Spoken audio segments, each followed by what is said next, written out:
Hello साथीहरू, नमस्कार। आज म 5वटा मुक्तकहरू लिएर वाचन गर्न गइरहेको छु। फर्स्ट अफ अल त मुक्तकतिरै जाउँ होला। बुझाएर राहदानी पछुतो लाग्छ, सकाएर जवानी पछुतो लाग्छ। बुझाएर राहदानी पछुतो लाग्छ, सकाएर जवानी पछुतो लाग्छ। आफ्नै देशमा गर्नुपर्ने रहेछ, जे गर्नुपर्ने रहेछ आफ्नै देशमा गर्नुपर्ने रहेछ। अरूको देशमा छपाएर कहानी पछुतो लाग्छ। बुझाएर राहदानी पछुतो लाग्छ, सकाएर जवानी पछुतो लाग्छ। आफ्नै देशमा गर्नुपर्ने रहेछ, जे गर्नुपर्ने रहेछ आफ्नै देशमा गर्नुपर्ने रहेछ। अरूको देशमा छपाएर कहानी पछुतो लाग्छ। र अर्को रहेको छ दोस्रो नम्बरमा, जिन्दगी नै बदल्दिने रहेछ यो प्रेमको खेल। जिन्दगी नै बदल्दिने रहेछ यो प्रेमको खेल। भेट छाडेर एक्लै रमाउने भाछु अचेल। जिन्दगी नै बदल्दिने रहेछ यो प्रेमको खेल। भेट छाडेर रमाउने भाछु अचेल। घाम सधैँ एउटै दिशामा नलाग्ने रहेछ, घाम सधैँ एउटै दिशामा नलाग्ने रहेछ। जिन्दगी नै बदल्दिने रहेछ यो खेल। भेट छाडेर एक्लै रमाउने भाछु अचेल। घाम सधैँ एउटै दिशामा नलाग्ने रहेछ, घाम सधैँ एउटै दिशामा नलाग्ने रहेछ। हेर आज हाम्रो मायामा पर्न गयो ओझेल। कस्तो लाग्छ प्रतिक्रिया पनि दिनु होला। र यो अहिले म भर्खर सुरु गरेँ हो यो लेख्नलाई। कतिमा नमिल्न पनि सक्छ है, अनि कति मिल्न सक्छ। नमिलेकोमा यसो गल्ती भएको ठाउँमा हजुरहरूले पनि मलाई सिकाउन सक्नुहुनेछ, कहाँनिर गल्ती छ भन्न सक्नुहुनेछ। पर्खिनुको अर्थ रहेन स्वार्थी दुनियाँमा, धैर्यले नि न्याय पाएन यो स्वार्थी दुनियाँमा।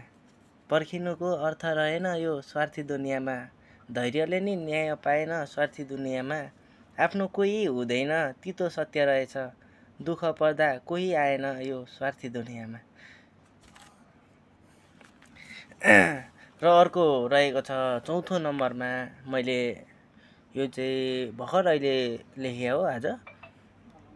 जो कोही आएर बजाइहाल्छ नि रित्तो भाडा। यो रित्तो भाडा चाहिँ आफैलाई मैले व्याख्या गरेको छु। जो कोही आएर बजाइहाल्छ नि यो रित्तो भाडा, ठोकिएपछि त आवाज आइहाल्छ नि यो रित्तो भाडा। जो कोही आएर बजाइहाल्छ नि रित्तो भाडा, ठोकिएपछि त आवाज आइहाल्छ नि यो रित्तो भाडा। कहाँ सजिलो छ र पैसा र पावरको बजारमा बिकाउनलाई, कहाँ सजिलो छ र पैसा र पावरको बजारमा बिकाउनलाई। भरिन नपाई सकाइहाल्छ नि यो रित्तो भाडा, भरिन नपाई पोखाइहाल्छ नि यो रित्तो भाडा।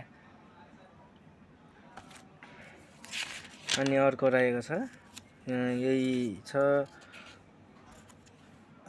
मैले यो आफ्नो साथीको बारेमा चाहिँ थोरै लेखेको छु है। मतलब कसैको पार्टनर अनि साथीहरूको बारेमा, रिलेसनको बारेमा थोरै व्याख्या गरेको छु। मैले लेख्नु र उसले मेट्नुमा धेरै अन्तर छ, मैले समेट्नु अनि उसले फ्याँक्नुमा धेरै अन्तर छ।